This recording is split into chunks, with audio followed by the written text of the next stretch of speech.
Upon completion of your posterior procedure utilizing the Isolite Pro or Isolite 3, remove the Isolite mouthpiece and discard it. Every single one of the Isolite mouthpieces are one-time use only.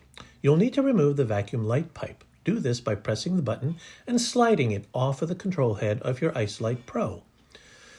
Using a double-ended cleaning brush and a pH neutral solution, ensure that you remove any debris or materials that may have gotten stuck in any of the channels. Be mindful of cleaning both channels on your vacuum light pipe. Once you've finished cleaning all of the material or debris out, place it into the autoclave bag. Please refer to the instructions for use information for autoclave cycles.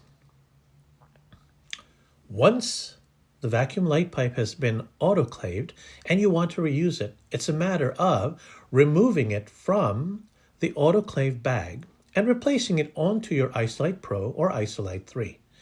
Take the vacuum light pipe and slide it onto the control head of your Isolite Pro until the unit clicks.